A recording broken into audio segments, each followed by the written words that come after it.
What's up, witches? It's me, Luna, here. I was just in the shower a little while ago and having some thoughts.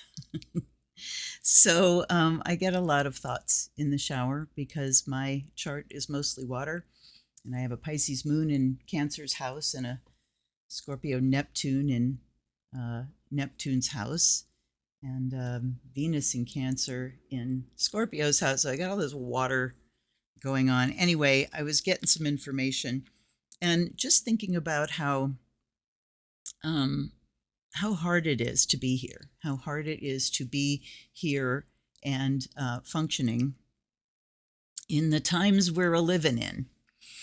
So, a lot of us do meditation practice, and it's a wonderful thing in the moment when you go and, if you do the ones where you put the headphones on and just like gone for 35 minutes or, guided imagery, those kind of things are wonderful.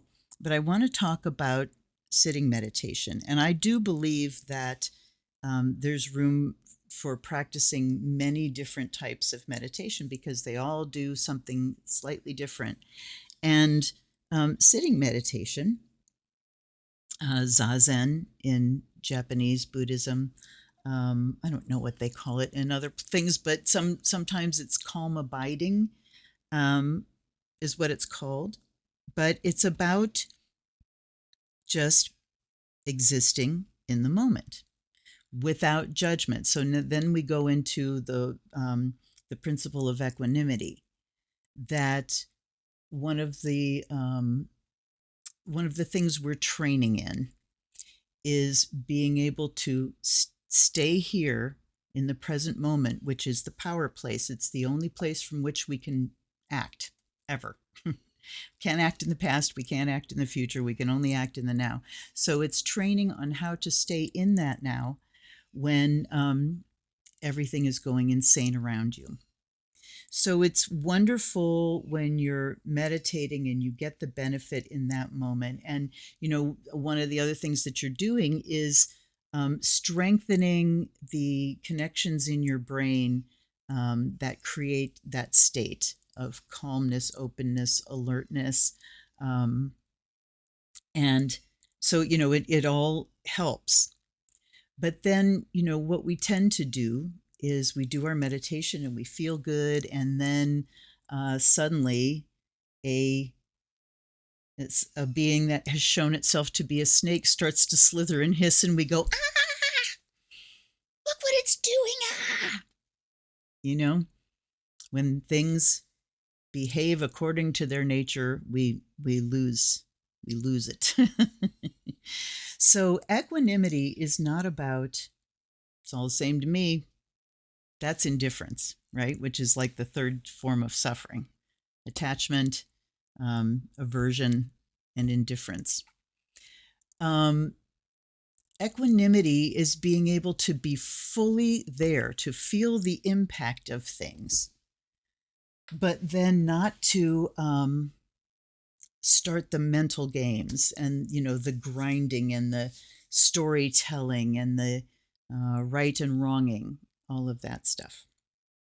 So I thought, considering we've just been under it for a week, for years now, but the last week has been particularly trying with the Mars Algol Uranus conjunction that happened on Monday, I believe it was.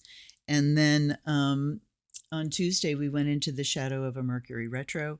So things are kind of going nuts. So I thought I would pull out the compassion box. I do believe there's an unboxing for this, but it's not. Is it a divination deck? Yes, no. It's a training deck.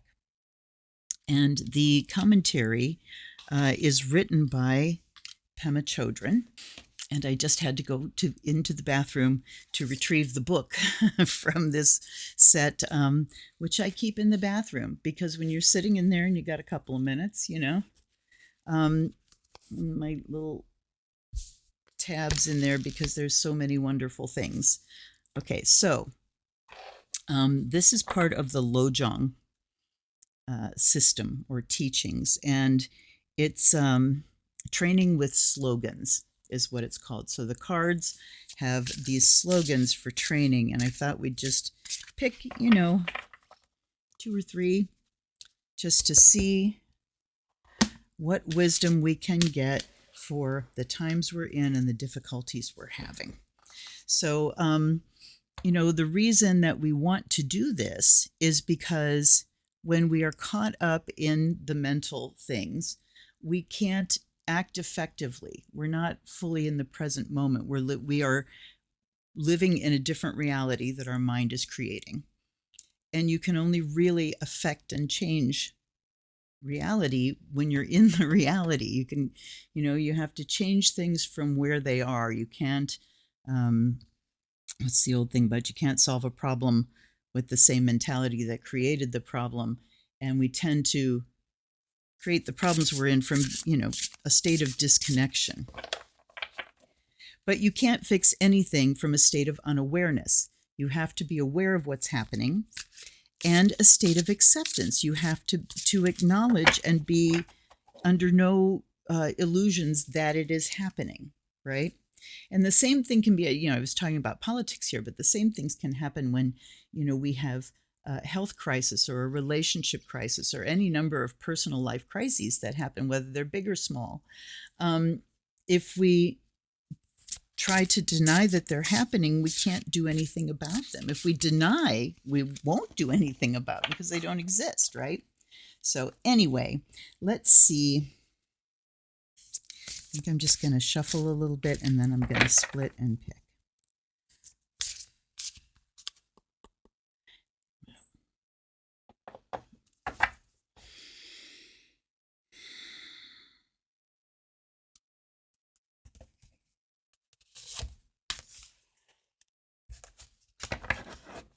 All right, let's just start with this one.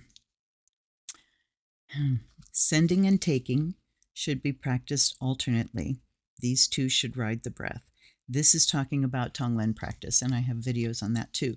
This is instruction for a meditation practice called Tonglen. In this practice, you send out happiness to others and you take in any suffering that others feel. You take in with a sense of openness and compassion, and you send out in the same spirit. People need help, and with this practice, we extend ourselves to them. So, before you judge, I'm going to take in everybody's suffering. Stop. Shh, stop. So we start here with where we are. And this practice is so very effective when you are suffering and trying to run away from what's happening in your body, the feelings that are happening. So, you know what? I'm going to go here and let Pema tell us. So this is the book Start Where You Are. And this is actually the chapter titled Start Where You Are. There are 2 slogans that go along with the Tonglen practice. Sending and taking should be practiced alternately. These 2 should ride the breath, which is actually a description of Tonglen and how it works, and begin the sequence of sending and taking with yourself. That slogan is getting at the point that compassion starts with making friends with ourselves, and particularly with our poisons, the messy areas. As we practice Tonglen, taking and sending, and contemplate the Lojong slogans, gradually it begins to dawn on us how totally interconnected we all are. Okay, now I'm going to riff on my own here. Tonglen practice. So when we get hit with something, and what are the 2 big bads? Fear and shame are the 2 biggest, and anger is in there too, yes, but anger also can just tell us when our boundaries have been trampled.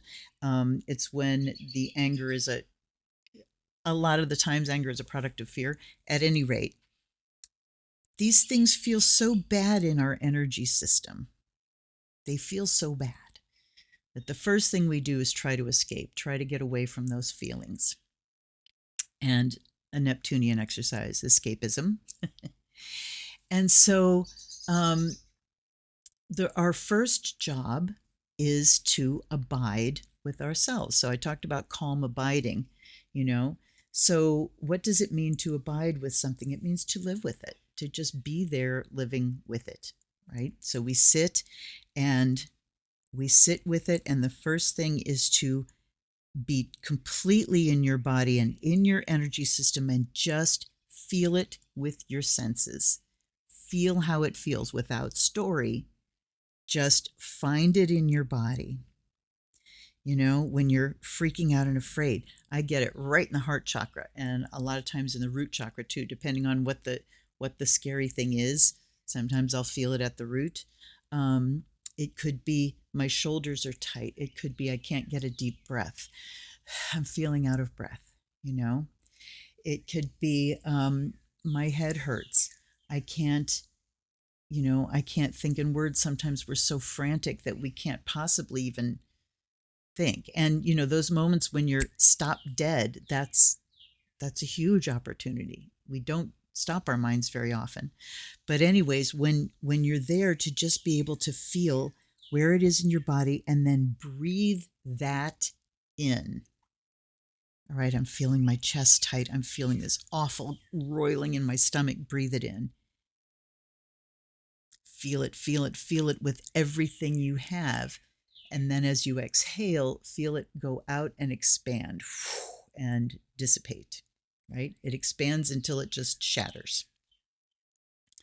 And then the next breath, you're going to breathe in. Again, you're going to feel those sensations, find wherever they are.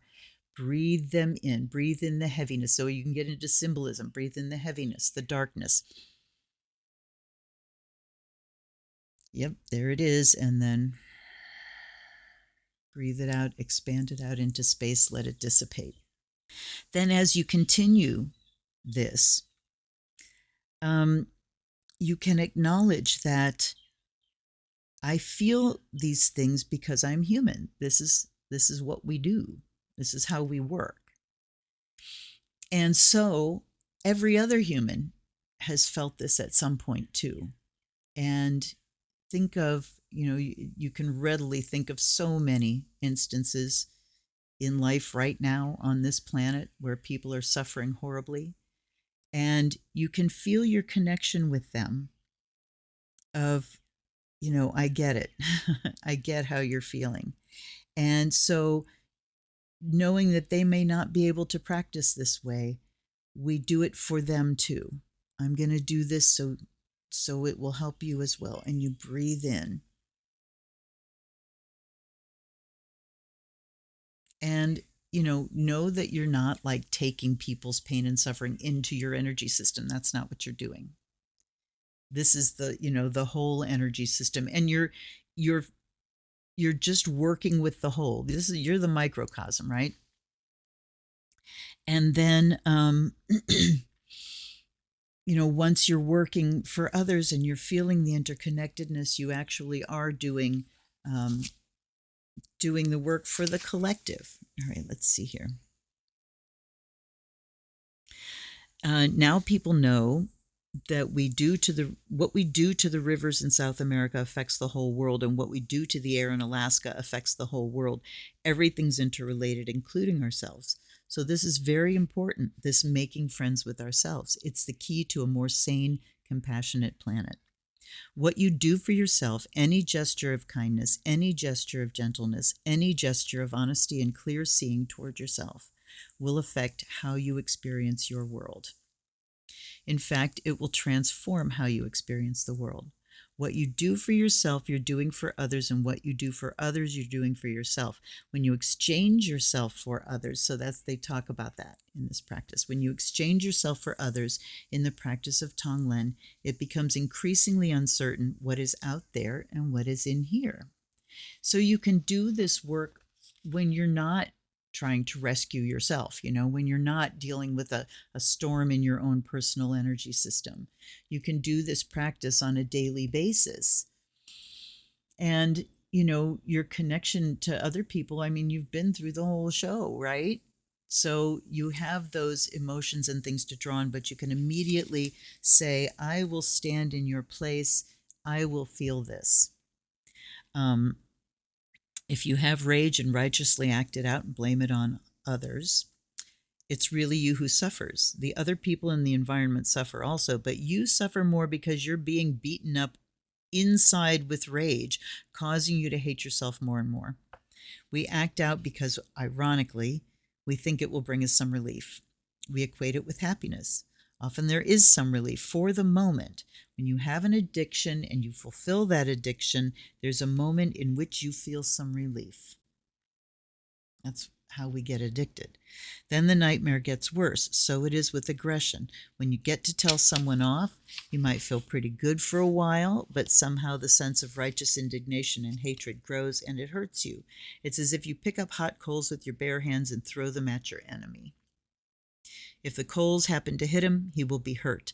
But in the meantime, you are guaranteed to be burned. Now, this is a really pertinent thing for now because there is so much anger and hatred flying around with the fear, you know? So remember that. It's like picking up hot coals to throw them at your enemy. And we really do have to deal with this in our own energy systems because it's still talking about the political climate. When you're dealing with people that are not reasonable, and let's face it, you cannot change any other person, whether they're reasonable or not. You can't change them, right? So when we're dealing with things where we're not going to affect them directly, they're the source of our, the that we're feeling. We can point to them, but the that they cause is ours to deal with, and to try to oppose and is just to generate more suffering. So we can take a step back and start working on behalf of us and all the people that are suffering rather than against. It is always more effective to work for than against. And when you are doing Tonglen practice and you are working for yourself, you are working for the collective. Any kind of magic that you do, and let's be clear, magic is an energy event. Magic is being able to shift and mold and shape and change and direct an energy system. So when you do any kind of magic at all, it comes through your system, so it's going to affect you first. But when you are doing beneficial magic, when you're doing prayer work, when you are doing Tonglen, the taking and sending, on behalf of all of us, it's the most positive thing you can possibly do. And it's going to help you cope, and it's going to help you get through, I hope. So I encourage you to do your meditation practice, and I'll pop up again here soon. Till then, this is Luna. Blessed be.